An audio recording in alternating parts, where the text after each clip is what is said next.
अस्सलाम वालेकुम। वालेकुम अस्सलाम। क्या नाम है भाई का? जाहिद हुसैन। जाहिद साहब क्या करते हैं? हेयर ड्रेसर का काम। हेयर कट का?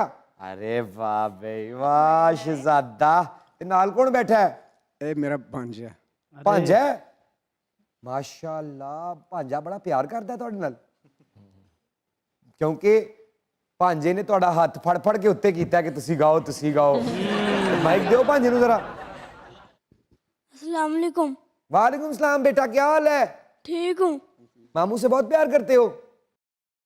क्या चाहते हो? मामू बहुत बड़े सिंगर बने? हाँ जी, कब से चाहते हो? बहुत देर से। बहुत अच्छे। दो फिर मामू को माइक, आज मामू को पूरा पाकिस्तान और बाहर हर जगह लोग सुनेंगे।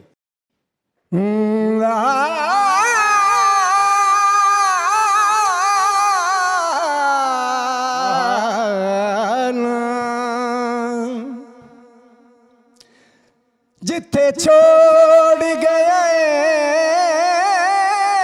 थे कई फुट दिल रात कन दयो अंदाज नारे चुगी पाई है ताही तन्हाइयां दी किसे लगदे नू इतराज न रहे मैनू ढल दी रुत विच माफ कीते जदा राज साडे अज राज न रे ओ दया आबिद नू आजाद कीता है जदा पर काबिल परवाज न रे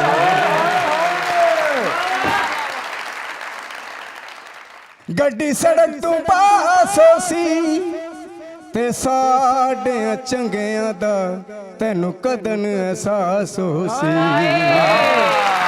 साडे चंगियां दा तैनू कदन एहसास हो सी